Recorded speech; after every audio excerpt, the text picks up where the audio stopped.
ஓம் சாய்ராம்.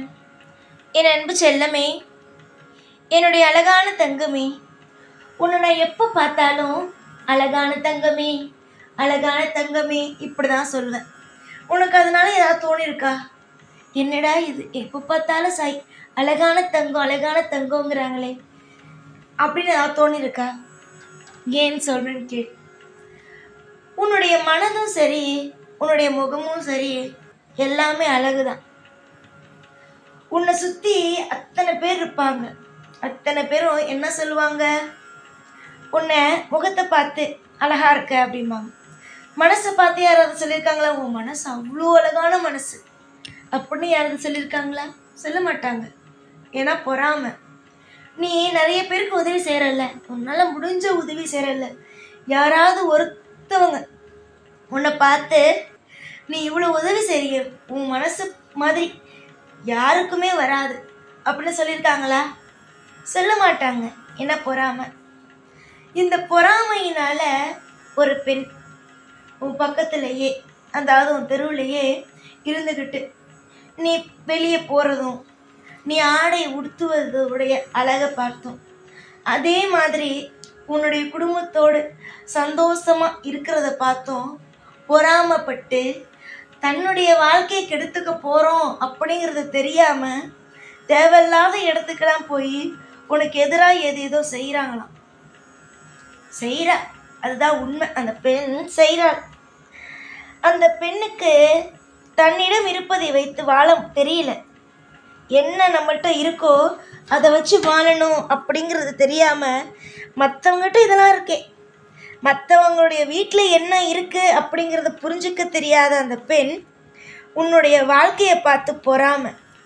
இதனால் உன் வாழ்க்கை வீணாக போயிடணும், உன் வாழ்க்கை நல்லா இருக்கக்கூடாது அப்படின்னு நினச்சி வீட்டுக்குள்ளே அழுது உன்கிட்ட அதனுடைய வெளிப்பாடாக சண்டை.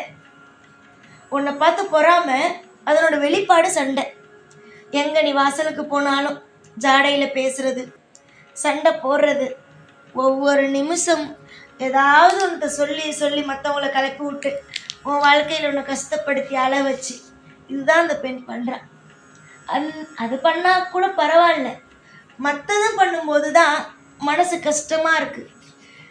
அதாவது தேவையில்லாத இடத்துக்கு போய் உன் காலடி மண்ணை எடுத்துகிட்டு போய் அங்கே இவளுக்கு இதை பண்ணி கொடுங்க, செய்வனை பண்ணி கொடுங்க, இவ என்கிட்ட சண்டை போடுறதுலாம் அந்த பெண்ணு. ஆனால் நீ சண்டை போடுறேங்கிறது தான் அவளுடைய வெளியில் சொல்கிற பேச்சு. வெளியில் இருக்கவங்க, உங்கள் தெருவில் இருக்கவங்க எல்லாருக்குமே தெரியும் அந்த பெண்ணு சண்டை போடுறது ஒன்ட்ட அப்படின்னு. ஆனால் அந்த பெண் என்ன சொல்கிறாங்க? நீ தான் சண்டை போடுற அப்படின்னு. ஆனால் மனசாட்சிக்கு எல்லாமே தெரியும். மனசாட்சி எப்போதும் பொய் சொல்லாது. அந்த பெண் எல்லாத்தையும் போய் நின்றுட்டு நீ சண்டை போடுறேன்னு சொல்லலாம். ஆனால் அந்த பெண்ணுக்கு தெரியும் நம்ம தான் சண்டை போடுறோம், நம்ம தான் எல்லாம் பண்ணுறோம் அப்படின்னு தெரியும். புரியுதா? நீ அதனால் எதையும் நினச்சி கவலைப்படாத. எந்த மனிதன்கிட்ட போய் இதை செஞ்சு கொடுங்க அந்த பொண்ணு அழியணும், இதை செஞ்சு கொடுங்க அந்த பொண்ணு அழியணும்னு போய் கேட்டாலும் செஞ்சு கொடுத்தாலும் அதை எடுத்து உன்னிட்ட கொடுத்து உனக்கு செய்வினை என்ற ஒரு விஷயத்தை செஞ்சாலும் இந்த சாய் உன்னோடு இருக்கிற வரைக்கும் எதுவுமே பலிக்காது. ஆனால் ஆரம்பத்தில் சொன்னனே, வாழ்க்கை போகுதுன்னு தெரியாமல் அடுத்தவங்க வாழ்க்கையை கெடுத்துக்கிட்டு அந்த பெண் இருக்குன்னு. புரியுதா? உன் வாழ்க்கை நல்லாக போகுது, அந்த பொண்ணு போய் ஒரு இடத்தவன்ட்ட செஞ்சிட்ருக்கு பற்றிய செய்வனு அப்படின்னு அது அதுக்கே திரும்ப போகுது. எந்த இடத்துல தெய்வம் இருக்கோ அந்த இடத்துல யாரையும் எதுவும் செய்ய முடியாது. நினச்சிட்ருக்காங்க எல்லாத்தையும் செஞ்சிடலாம், எல்லாரையும் எல்லா விஷயத்துலையும் மாட்டி விட்டுறலாம், நம்ம தப்பிச்சுக்கலாம் அப்படின்னு. ஆனால் ஒரு நாள் மாட்டி விட்டான் பாரு, அவனே அந்த பிரச்சனையில் மாட்டிட்டு தவிப்பான். அதே மாதிரி தான் உன் வாழ்க்கையை கெடுக்கணும், உன் வாழ்க்கையை இது பண்ணணும் அது பண்ணணும்னு அந்த பொண்ணோட வாழ்க்கையை இதுக்கு எடுத்துக்கிட்டு நடு ரோட்டை நிற்க போகுது. பொறாமை. நீ அழகு, மனசாலையும் அழகு, முகத்தாலையும் அழகு, பேசுகிறதும் அழகு. இந்த அழகு இதில் பொறாமை. குடும்பத்தில் என்ன இருக்கோ இல்லையோ நீ ஏதோ அளவுக்கு வாழ்கிற, அது பொறாமை. எதையுமே காட்டிக்க மாட்டேங்குது, எதையும் வெளியில் சொல்ல மாட்டேங்குது. ஒரு ஒரு அசிங்கமாக நடந்துக்காம எல்லார்ட்டையும் பேசிட்டு அளவாக சிரிச்சிட்டு அளவாக அந்த பொண்ணு இருக்கே, அப்படி நமக்கு இருக்க தெரியலையேன்னு பொறாமை. இந்த பொறாமை என்ன பண்ணுது? வாழ்க்கையை கெடுக்குது. புரியுதா? இதுதான் உண்மை. 1000 விஷயம் சொல்லு, ஆனால் உண்மைனா இதுதான். ஒவ்வொரு நாளும் ஒவ்வொரு விஷயத்த செஞ்சுக்கிட்டு உன்னையும் தப்பாக பேசிட்டு, ரோட்டில் உன்னையும் தப்பாக பேசிக்கிட்டு, மற்றவங்களை பற்றி நல்லா இருக்கும்போது உன்கிட்ட சொல்லிட்டு இப்போ உன்னை பற்றி தப்பாக பேசிகிட்டு இருக்கிறதெல்லாம் எந்த விதத்தில் நியாயம்? உனக்கு ஒரே ஒரு விஷயந்தான் சொல்கிறேன். யார் என்ன பேசுனாலும் காதில் வாங்காது. அவனுக்கு கொடுக்க வேண்டிய தண்டனை கொடுக்கும்போது நிச்சயமாக திருந்துவோம். திருந்தாமல் இங்கே யாரும் இருக்க முடியாது. தண்டனை கிடைக்கும் பொழுது திருந்திதானே ஆக வேண்டும். எல்லா விஷயமும் நல்லபடியாக நடத்தி தானே ஆக வேண்டும். தப்பு செய்கிறவன் நிச்சயமாக தண்டனையை அனுபவிப்பான். இதில் உனக்கு எந்த சந்தேகமும் வேணாம். நிறைய விஷயம், நிறைய நாள், நிறைய விஷயத்த நீ எவ்வளவு தூரம் கலங்கி நின்று எல்லா விஷயத்தையும் நான் பார்த்துருக்கேன். நிறைய விஷயம் அந்த பொண்ணு பேசி பேசி, வாசலுக்கு போனாலும் பேசி, எங்கே போனாலும் பேசி பேசி உன்னை அள வச்சு அதில் சந்தோஷமாக இருந்து எவ்வளோ உன்னை உளைச்சலுக்கு ஆளாக்கியிருக்கு. இதுக்கெல்லாம் நிச்சயம் பதில் சொல்லியே ஆக வேண்டும். உன்னுடைய ஆசைகள், கனவுகள் எல்லாமே நல்லபடியாக நடக்கும். அதை யாராலையும் தடுக்க முடியாது.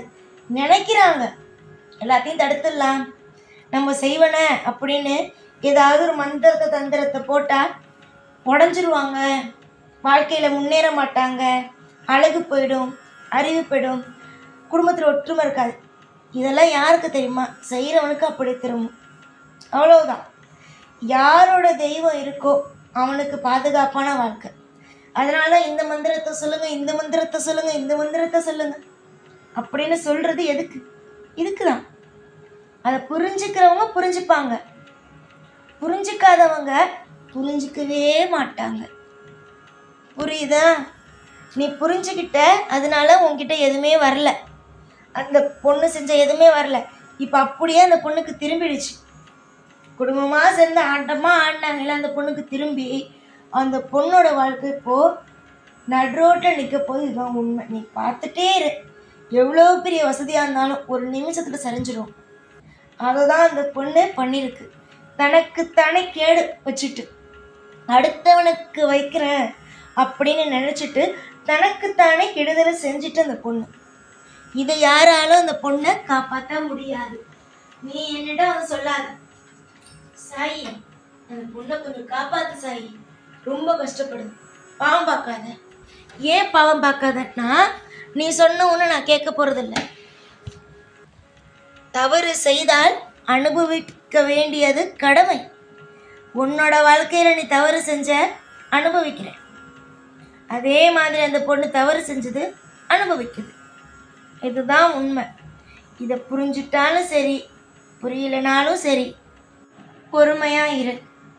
உன் வாழ்க்கையில் எது கொடுக்கணுமோ அந்த நல்லதெல்லாம் சீக்கிரமாக கொடுத்துட்டு, கெட்டதெல்லாம் சீக்கிரமாக எடுத்துட்டு உன்னை சந்தோஷமாக வாழ வைக்கிறேன். பொறுமை மட்டும்தான் தேவையே தவிர மற்றபடி உன் வாழ்க்கையில் வேறு எதுவுமே வேணாம். எல்லாமே தானாகவே நடக்கும்.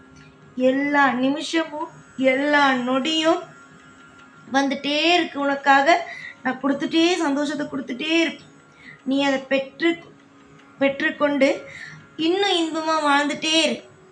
இவங்க உன்னை தப்பாக பேசுகிறாங்க, அவங்க உன்னை தப்பாக பேசுகிறாங்க, அதுக்கெல்லாம் நீ ஒருபோதும் பயப்படாது. புரியுதா? எல்லா விஷயத்துக்கும் நான் இருக்கேன். உனக்கு ஆறுதல் சொல்லவும், அன்பாக பேசவும், நீ என்ன தவறு செய்கிற அப்படிங்கிறதுக்கும் எல்லாத்துக்கும் நான் இருக்கேன். நீ கவலைப்படாமல் இருந்தால் மட்டும் போதும், நான் பார்த்துப்பேன். உன்னை வாழவே கூடாதுன்னு நினச்சிட்டு இருந்தோம், தேவையில்லாத விஷயத்தெல்லாம் பண்ணுறாங்க பார்த்தியா? அவங்க எல்லாருமே அவங்க இடத்துல ஆட்சி வைக்கிறதுக்கு அப்பா இருக்கேன். பொறுமையா இரு. அனுபவிக்க நேரம் வந்தா எல்லாம் அனுபவிச்சுதான் ஆகணும். உன் பக்கம் திருப்பி விட்டுலாம் கெட்டதை நினைச்சிட்டு கெட்டதை செய்ய ஆரம்பிச்சால அந்த பெண், அவளுக்கு நிச்சயமா வாழ்க்கையில் இதெல்லாம் செய்யவே கூடாது அப்படின்னு நான் பாடத்தை புகட்டுவேன். நம்பிக்கையோடு இருங்கள், எல்லாம் நல்லதே நடக்கும். எப்பொழுதும் உன் கூடவே இருப்பேன். இந்த சாய்நான். ஓம் சாய்ராம்.